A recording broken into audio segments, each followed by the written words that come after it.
This is the G Podcast with your host, Tommy B. Hey, what's up, y'all? Welcome to episode 213 of This is the G Podcast. Yes.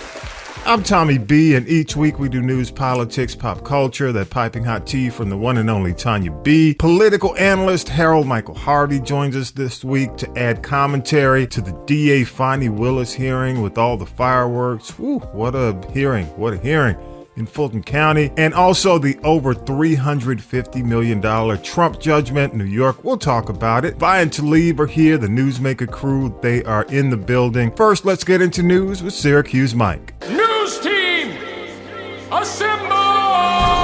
It's time for the Week in News with Syracuse Mike. There will be increased security at Joel Osteen's church and other churches in the Houston area after a shooting Sunday left a child and a man wounded.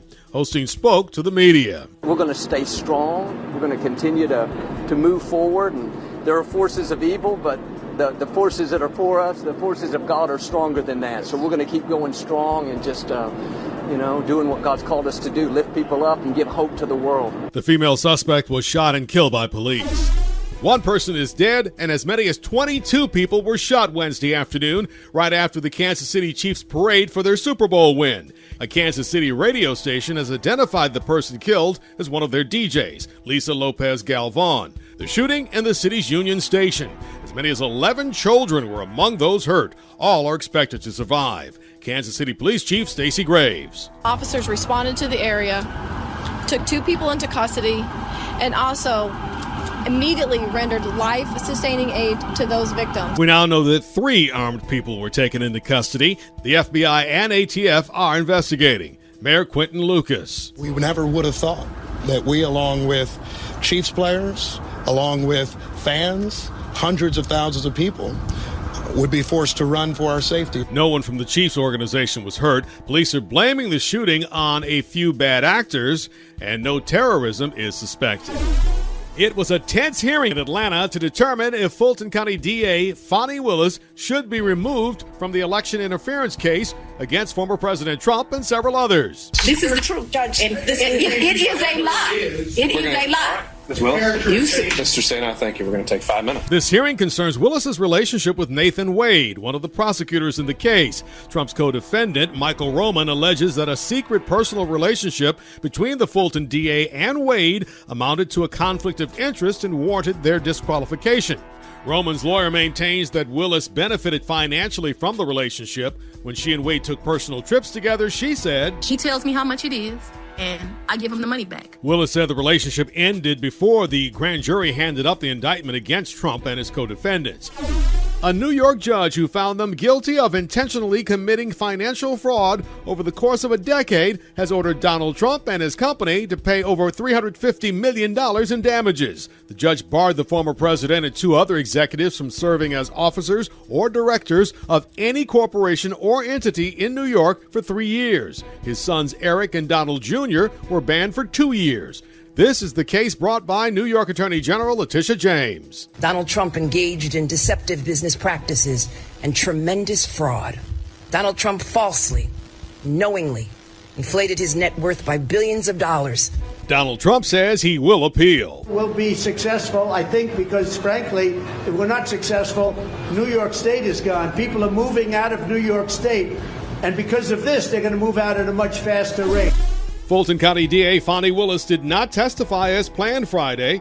It would have been her second day on the stand. A defiant Willis took the stand Thursday in a hearing to determine if she should be removed from the election interference case against former President Trump and several allies. Earlier, she made her feelings about the defense raising the issue quite clear. You're confused. You think I'm on trial. These people are on trial for trying to steal an election in 2020. I'm not on trial, no matter how hard you try to put me on trial. This hearing concerns Willis's relationship with Nathan Wade, one of the prosecutors in the case. Trump's co-defendant, Michael Roman, alleges that a secret personal relationship between the Fulton DA and Wade amounted to a conflict of interest and warranted their disqualification. Roman's lawyer maintains that Willis benefited financially from the relationship. When she and Wade took personal trips together, she said, "He tells me how much it is, and I give him the money back." Willis said the relationship ended before the grand jury handed up the indictment against Trump and his co-defendants. A ruling from the judge to decide if Willis can continue to lead her election interference case could take a few days or possibly a few weeks. Man, thanks, Mike, for the headlines. Another crazy, busy week, and just appreciate you staying on top of it, man. The Newsmaker crew is here, and I'm just going to go around the round table. They'll introduce themselves when they talk, but what's up? Harold Michael Harvey, of course, haroldmichaelharvey.com. Talib Shabazz is in the building, of course, and Vi. They're all here, y'all. Let me go ahead and just give them the general applause. There we go. Big week this week, and I just want to start, and I want to start with Harold Michael Harvey. Mr. Harvey, thank you so much for coming in. Yes, sir. It was courtroom drama this week on several fronts. The first one is Fani Willis. And it was big news. Big news, not only, we're near Fulton County, you're in Fulton County, and it was big news. Big news here, big news across the country, big news across the world. How do you think she fared? How do you think Fani Willis fared in all this? I think she's going to come out smelling like a rose. Going into it, it seems as if this is a very tawdry affair. But, there's two things about this motion that was filed by criminal defendant Roman in the racketeering trial that he's associated with Donald Trump. And that is, number one, the motion is filed based upon rumors and innuendos, no evidence. And, so the first thing that strikes me is that the legal system has come to the point where everybody else is in this age of social media, where rumors and innuendos and unverified facts can end up in a court of law, and someone has to come in and stand and prove that those things are not true. And the second thing is, I don't see how the court really, based upon rumors and innuendos, decided to go forward with a hearing in the matter. But he did, and there we are. And it was a very explosive hearing on Thursday when Fani Willis, who had filed a motion to squash the hearing, that means that the subpoena that was issued to her to come in and testify at this hearing, she wanted the court to say she did not have to do that.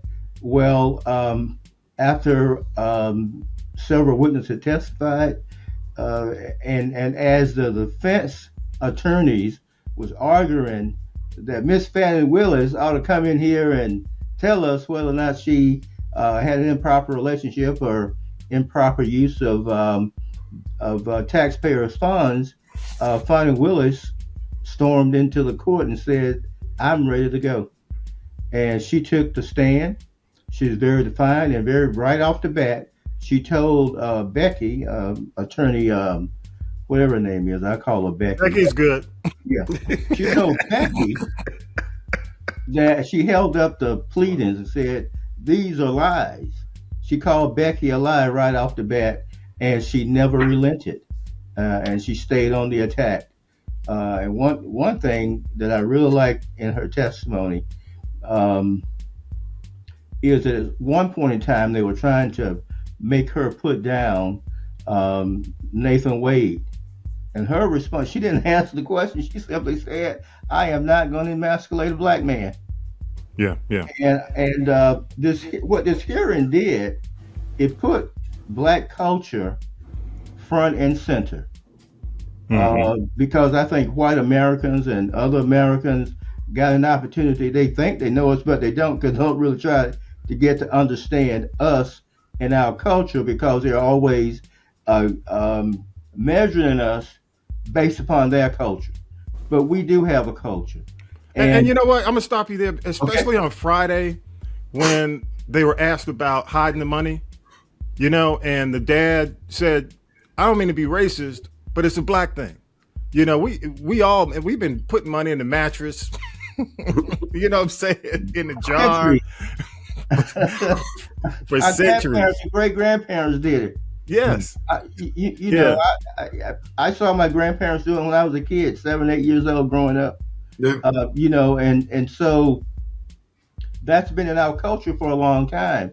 And and we generally pay by cash.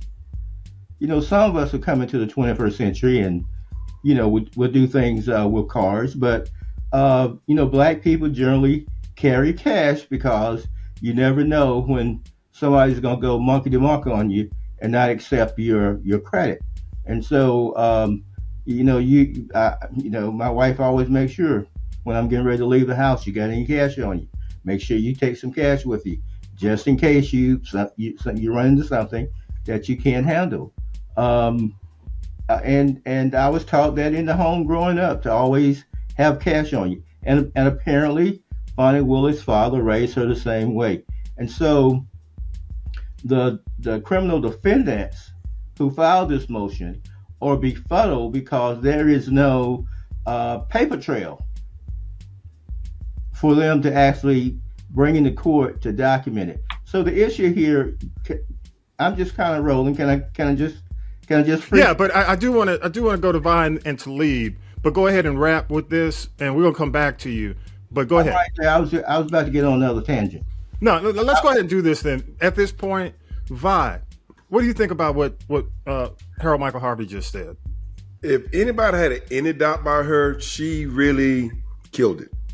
She showed how confident she is, that she is not scared, and she really showed why Trump was coming to, because they coming at her because they're scared of her. They are scared because she is not scared of them, and they realize that she is coming at them by the law, and she's not backing down. And by her testifying, I think they really said, "Wow, we in trouble. If she stays in this case, we're in trouble." Mm-hmm. I'm gonna go to you, Talib. Talib, you said a couple of things via text. And you know what? I agree, because we're in the South. With some of these Southern lawyers, man, they think this is like To Kill a Mockingbird. No, brother, we out of that. I'm telling you, this ain't Atticus Finch. Listen, it felt like I was watching The Color Purple when that scene that Oprah Winfrey, gets beat up by all the white dudes. Yeah. You know what I mean? Yeah. What's my man's name? Scott Salmon, something or other, Simon, whatever that Trump's attorney. First of all, how many attorneys do y'all have? You know what I mean? It felt like there were like 24 people talking about, trying to ask the same question over and over again. How many attorneys are there? I think there are 6 defendants remaining, and there are actually 6 attorneys. That some of them may have had someone else to help them. Man, it felt like there was 40. As the judge was working his way through them, trying to get their opinions. I'm telling you, like the text message was, I really felt like I wanted to jump through the television set. You know what I mean? And just start knocking some people in their head. Miss Merchant, come on. Exactly. That's who, Becky. She was, just the whole, I understand. I've been in the courtroom before, I've been on the adversary of the short side of the adversarial prosecutor, trying to get to the heart of things and, looking at me and trying to, word things certain ways and use the word hoard, HORDE, to refer to money. Who does that? Yeah. Who does that? So, to me, all I can say is there's a rapper named Plies. I don't know if you know about him, HMH, but there's a rapper named Plies, Plies, and I would encourage you to just see Plies' response to Fani Willis, because he was falling in love. He's like, Fani Willie. He's like, and it's funny, right? It's hilarious. But he's like, yo, I've never fallen in love with a woman on the stand before. Right. You know what I mean? And so let's look at this in a couple of different ways, and I'm gonna try and keep it real brief.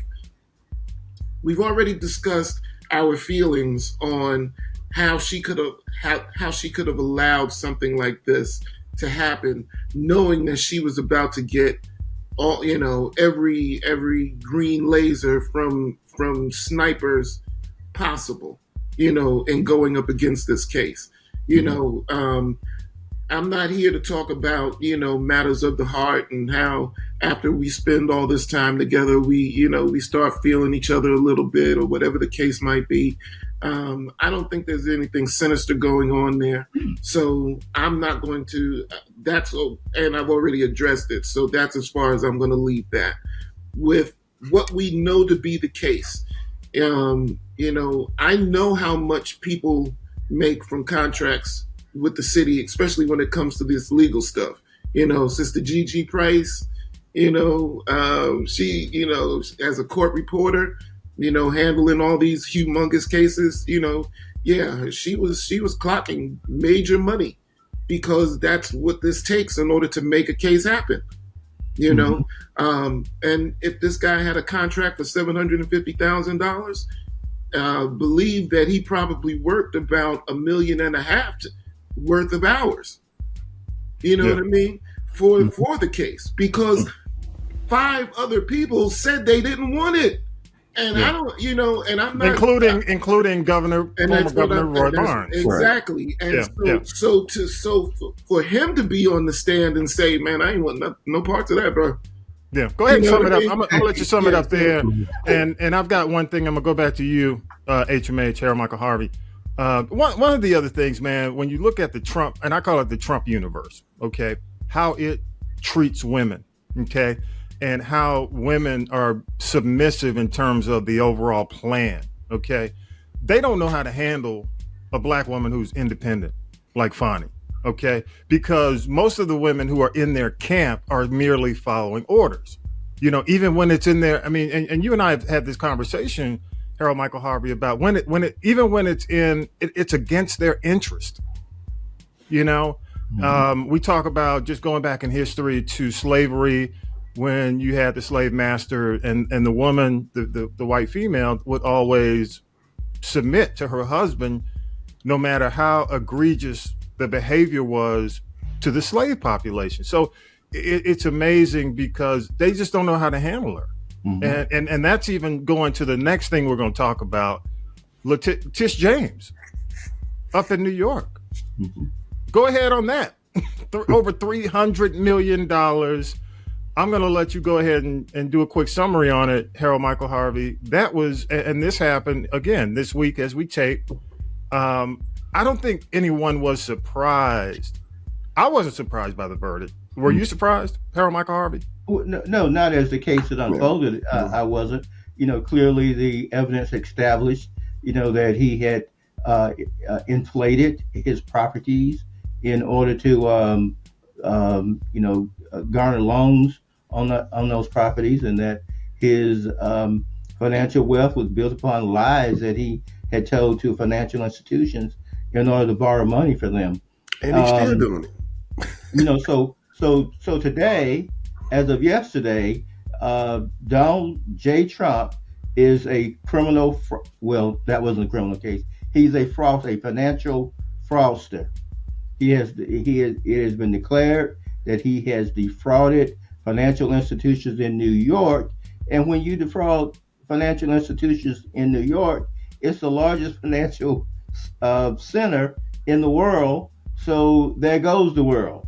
If that market crashes because you've got people coming in fraudulently obtaining loans from them, then economies, financial institutions throughout the world will begin to fall. So it's a very important and significant case. The amount of money that the court says that he has to give back to the government is tremendous. I think $355 million. He's going to be, I don't know, some pundits say he's going to be hard pressed to come up with that type of money because his wealth never has been in the range in which he has claimed his wealth to be. So Letitia James was she withstood the threats the taunts, the ugly language from Trump. Her family was doxxed. That's right. In terms of, all their personal information being put out in the public. And essentially, that's what they've done with this hearing on Fani Willis. We know more about Fani Willis than any of us on listening to this podcast have any business knowing. Yep. Right. Period. I wished I didn't know. I love her still, because even though I know these things, I don't lose any respect for her. In fact, I gain respect by knowing, but I have no business knowing. And that is what happens in Trump world. When you go against him, he has done it for decades. He has ruined people for decades who had a willingness to stand up to him. But there's one thing he has never had to confront, and that is a strong black woman. And I'm telling you, I've been married to one for 43 years. Strong black women do not play. Yeah. They'll get after you. Huh? And they don't forget nothing. And they don't forget. Yeah. And so listening to Fani on Friday, I said what my grandmama would say in a situation like this. Donald Trump just tore his pants. So he is angered. He as I like to always say, he unleashed the Kraken. He did. It's just, they better pray it works in their favor, because if it doesn't, she's going out. I'm going to you, Talib, and then first, and then you, Vi, this time. Real quick, just thoughts on what happened in New York, man. Fair? More than fair. Come on. Look, man.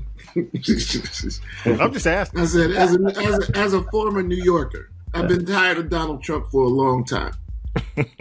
And didn't get the fascination of why everybody wanted to put this guy in their TV shows and movies. I thought he was whack. He's been whack. And the rap songs. Right. But see, I can understand, I can understand why he's there, but at the same time, it's like, come on, y'all. Yeah. This guy he's been a brand since then. And that's and it's all been inflated. Yeah. So let's finally realize who this clown is and leave him alone. Mm-hmm. So true. Go to you, Vi. No, he got what he got. I don't think they're really gonna get that money out of him, because I don't think he have it. Oh, he's gonna appeal it to death. Oh yeah, that's my point. He's gonna appeal it to death. So he has buildings, but Vi, he has buildings, and the government can actually attach those buildings and label and force a sale and collect the money that way. Yeah, I was hearing, Mike. I was hearing Vi, that for Michael Cohen, because Michael Cohen, if you know, is getting ready for the Stormy Daniels case in New York too. So that's next. He's gonna lose that one too. But but my point is, Cohen is saying it's all about right now for him. It's going to be about liquidating assets. But the other thing that, and I'll throw it back to you, Vi. The other thing that should concern Republican voters, GOP, is the money that should be used promoting the campaign in the general election is being used for his legal battle. You get what I'm saying? I love it. Oh yeah. So you're not going to see much. I don't think in the way or on the level of what Biden's going to do in the general election, because most of Trump's money is going toward legal battle. Mm-hmm. Any last things on this? Well, we knew he was going to lose. We just didn't know how much they're going to get, because, like they said, the judge already made the decision that he was guilty. He was just hearing the case to see how much money they're going to charge him for. So my thing is, did it really change anything? I think Vi, let me say, I think it adds up. You got to keep in mind, when you look at the sexual assault case, it's all adding up. And again, it goes. But let me say, let me say this though, Vi. It goes toward pulling money away from what should be used on their strategy in the general election. These primaries really don't matter. The Republican primary, they already know, but he's going to have to spend money against Biden. Got a ton of money. He got a war chest. I hear what you're saying. I'm saying, is it really changing the people mind about him? But see, understand this, Vi. You've got the MAGA people. Right. They're dug in. Good. You've got the left. They're dug in. Dug in. What really matters in 2024, independent voters. Mm-hmm. Okay, you've got people, believe it or not. That's what we count on, the independent voters. Well, to sway. So my point is, you're not going to sway the independent voters if you don't have any money, because all your money is going toward legal. Okay. Well, I got it. I understand. I just have. I'm a wait and see on this. Because see, the money Trump don't need to spend any money on the MAGA people. No, he don't. And he knows he doesn't have any. He got a chance to show his true color to the MAGA people, and they still love him. He said he said they're gonna get a wall. They didn't get a wall. Then they found out his people is actually taking the money for the wall for their own personal, and they still want it. So my point is, I mean, I've always considered him a crook and fraudulent, but that's me. I want people who did he change any people's mind by who thought he was God?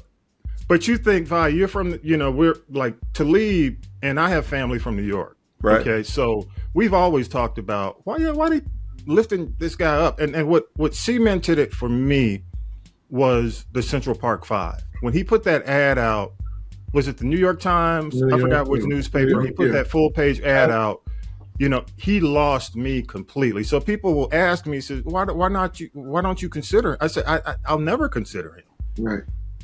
I'll never consider him. Because he lost me a long time ago. Even for people in New York, go back to the housing discrimination cases that were against his dad. Right. But the Central Park Five situation will always be salty. Yeah. Will always be it left a bad taste in my mouth that I'll never get rid of. And it's hard for me, even with the GOP, when we'll get to it toward the end of the show, when we have these shootings, people say, well, why can't you consider I can't consider the GOP because these shootings happen. It just reminds me where I shouldn't be. Right. Because they are holding up any forward progress we can have on getting rid of these assault rifles. Okay, so when people ask me, well, why can't? No, I'm not. I can't consider them because they're on the wrong side of history. I'm gonna go back to you, Harold Michael Harvey, and then I want to do a quick. Well, you had something, Talib? Go ahead. I just think that one of the lines that came out of this trial was that when it was said something to the effect of that the Trump family had a lack of remorse that borders on pathological. Yeah. You know what I mean? Like, say it loud for the people in the back, brother. Oh my God. Of remorse that borders on pathological, which means that I don't care. If nothing says that I don't really, it's all about me and mine, there's nothing more than that. Like, why would you want that as the type of person that's leading your country? You don't. Yeah. Mm-hmm.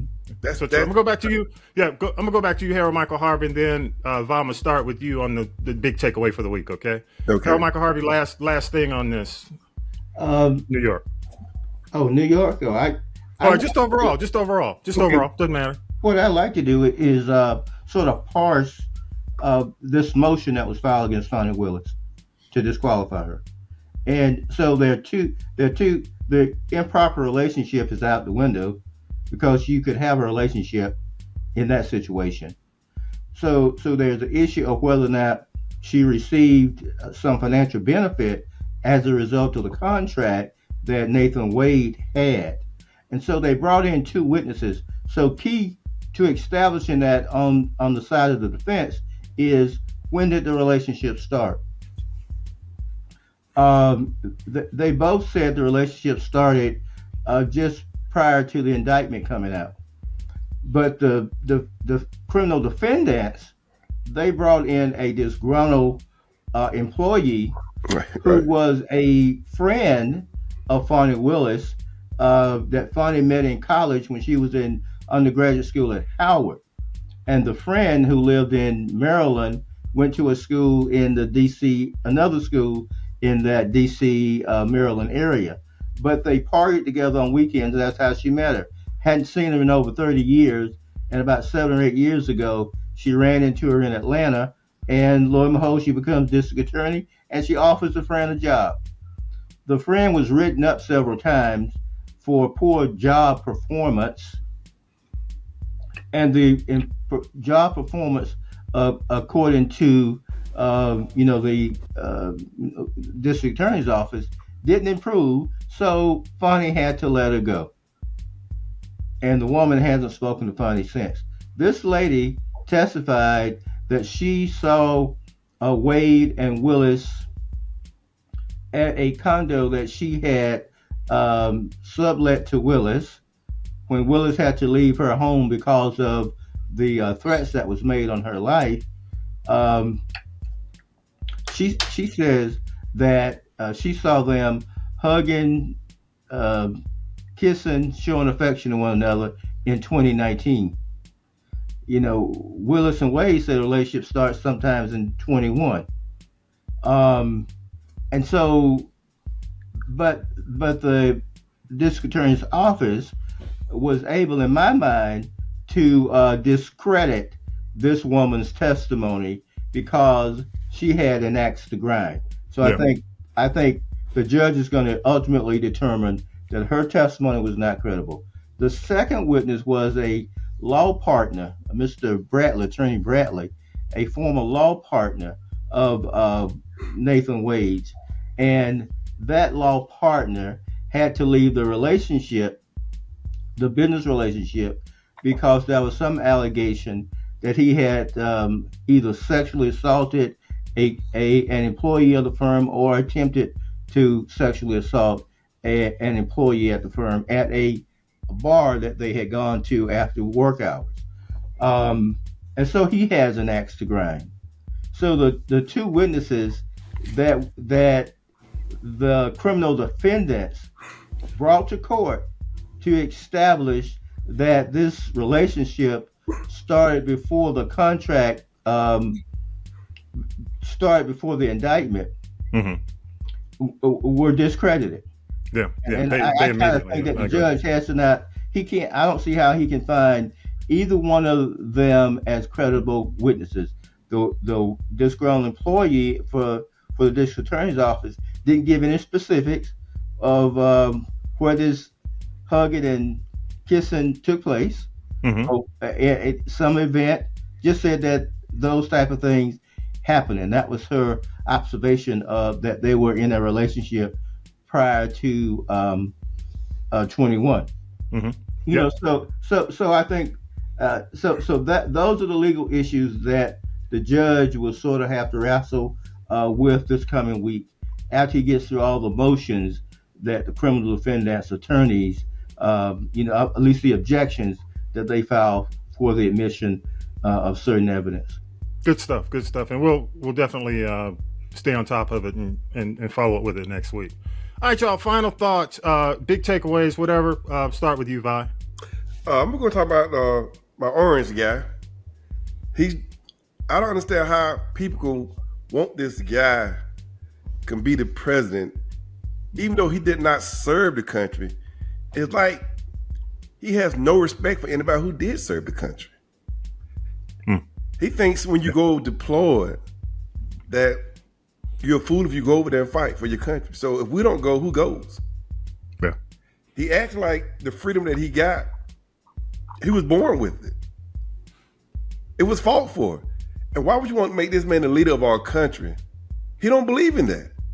He believes the country can be win in a boardroom. He really believes that. And he also believes America can stand on their own, that we don't need nobody. So why would you want that man the leader of your country? So he would actually turn his backs on anybody. So that's what we want. I mean, everybody should see that. I've said that many times before. Why would you want a president of your country to be selfish? He would throw his wife, his kid under the bus, or he would use them as a shield to protect himself as long as he come out clean. So no, this man just keeps showing us why he shouldn't be in office. So yeah, and I'm gonna mention this, Vi, and we're gonna move on to Talib. Nikki Haley, her husband was deployed. That's how that came up. And the other thing, the other thing you mentioned was the NATO. That's my big takeaway. Nikki Haley's husband is overseas serving his country, and he wants to say, I don't know what he said, but clearly it was not polite. It was uncalled for. And no one is chastising him besides Nikki Haley. And it's not the first time he's done it. That's my point exactly. He does it all the time. He does it all the time. Every opportunity. You're a chump. And then we get caught up on, he said, no, I didn't mean it that way. Dude, you can't keep saying that. He's always supposed to be the leader. And we're going to make him the leader of the country? No. Yeah. So, no, I can't. I just can't. I can't be friendly. I can't be with I'm going to go to you, Talib. Go ahead. I'm sorry. No, look. Hey, let me say this, y'all. Vi's in the military, so he got. I mean, I'm cutting him off before he gets emotional because he ain't gonna stop right because he's pissed. I appreciate you, though, Vi, for real, man. I mean, for you, it's emotional.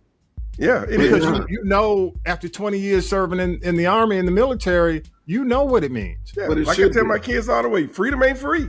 It ain't free. No. Listen, I say this all the time, but I don't think that there should be a commander-in-chief who hasn't served. You know what I mean? Because it's like, yo, man, how are you going to send somebody and you don't know what the hell is going on? We wouldn't have had Obama. So I don't necessarily agree with that. Wait a minute. Is that a problem? Wait a minute. I don't necessarily agree with that. Don't get started, Mr. Harvey. I mean, you got some military people who are too military. So wouldn't have Clinton. You wouldn't have Clinton. You wouldn't have Bush Jr., so it would eliminate it. You would go down the list. But what you got, Talib? What's your big takeaway? I'm not sure Nixon served. Nah, I don't think he did. I don't think Nixon served either. You're wiping out all the presidents. I want to just, my big takeaway of the week is a new segment that I want to call the Middle Finger of the Week Award. Oh, Lord. And this one is given to people who are giving middle fingers to others. Because Putin this week, and the so-called assassination or mysterious death of Alexei Navalny, who's been, been locked up since 21. But, his death in mysterious circumstances right after Tucker Carlson. The only one question that Tucker Carlson gave to Putin when he was doing the interview that made Putin even kind of squirm a little bit, it was eliminated a couple of days later. It's like, you don't know who you're playing with. These people are playing with Putin, and Putin's like, I don't really give a damn right now. Actually, since you just asked about him, watch this. You know what I mean? Yeah. And it's like, yo, would that have happened? Would he have gotten rid of him like that in this time frame if Tucker Carlson hadn't given him this softball interview? Yeah. You know what I mean? It's like, yo, man, I'm telling you, these folks are not playing with us right now. You know?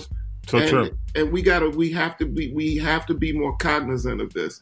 With this Palestine thing, we're really not looking good. Russia, we're really not looking good. I mean, with this, in the in terms of us siding with Ukraine, I'm like, yo, man, what? And Iran, and now Israel is bombing Yemen. Yeah. I mean, Lebanon. Come on, man. This. Yeah. I hear you. Well, my big should I just defer my time? How do you do it in Congress? Defer my time back to Vi? Because clearly he was not finished. He was not finished giving it to the orange man. Appreciate it. Hey, thank you for your service, Vi. On the real, man. On the real. Because he was not finished giving it to Trump. We know where that vote's going. Hey, y'all, let me say, man, really, prayers, man, go out to the folks at we're in the ATL. I'm near the ATL, but I grew up in the ATL. Mays High School, man, the shooting in the parking lot, man, and multiple shootings really happening across these school systems. And let me tell you, Michigan just had the situation go down where they are trying the parents. Yeah. One has already been given about 20 years. The father's coming up. He's going to be given probably the same or more. This is what we need to be doing. I'm going to be very clear. If you really want to put a stop to this, start trying the guardians, the parents. I know the Civil Liberties Union, ACLU, may not like that, but these kids somehow are getting support, which allows them to go out and get guns. The parents know about it. A lot of these kids, I mean, it goes even to middle school. So I'm going to say, you know, again, my prayers, I hate to say thoughts and prayers, man, but really and truly for the folks at Mays and some of the other high schools and, you know, middle schools where these guns are popping up, start bringing these parents, start holding these parents accountable. I tell you, this Michigan case is going to change the game as far as these school shootings. Okay. Go back to you real quick, Harold Michael Harvey. But I do want to say thanks for coming on today. And one thing I want to mention before we close, we're going to be doing a book giveaway beginning in March. And I don't know. I don't want to. It's not a stump the news crew, stump the fellas. So fellas, we're going to give it a name. But the name of the book that you're actually we're getting autographed from you. Go ahead and just a little bit about it. Just a little summary, 1-line summary. Let people know what we're going to be giving away in March. The title of the book is Watch Night, and it is a 160-year history of the church that I grew up in, Bethel Christian Methodist Episcopal Church. But practically every Southern church in the Southeast United States got their origins on January the 1st, 1863, when they stayed up and prayed and fasted all night, wondering what was going to happen when daybreak came. Were the Klan, well, they didn't have Klan in that day, but would the Confederates come in and really try to hold them down and keep them in prison? Whether the slave master would rather see them free or rather to see them dead before he see them free. And so they came and they worshiped.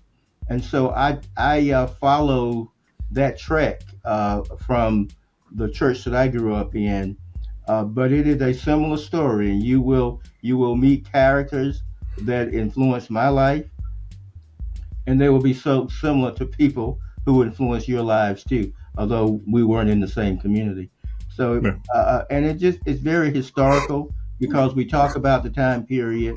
I have in that story articles from the Macon Telegraph in 1865, how they talked about, well, basically, there was a pandemic or epidemic in the black community right after slavery, which almost wiped out the entire population of black people in Macon, Bibb County at that point in time. So although it's about this particular church, it's about all of our collective histories.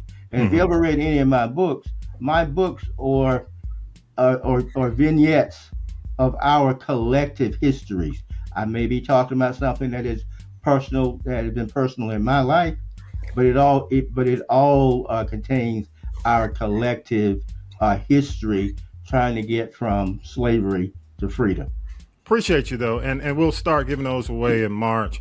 We'll have all the information online and on the website. So again, go to castropolis.net. Love your thoughts as well. Choose the people poll. You can leave us a voice message and I'll play back the best. But again, beginning in March, Watch Night, we'll start giving those away. Thank you, Harold Michael Harvey. Thank you so much for being on, man. Let me give you your applause. Thank you, sir. I like that. Yes. Free Palestine. Yeah. And should we defer some more time back to Viva? You all right? Checking on you. I'm good. Okay. All right, y'all. Hey, thank you so much. And we'll take a break and we'll come back with Tonya B and the T. Appreciate y'all. Thank you, sir. Hey, man. Yeah. Peace out.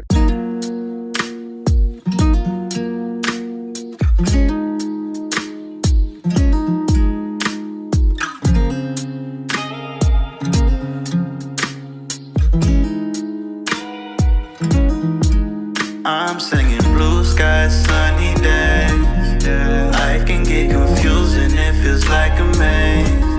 But girl, when I'm here with you, nothing feels the same. Got me losing track of time and I know you're to blame. Yeah. 'Cause you know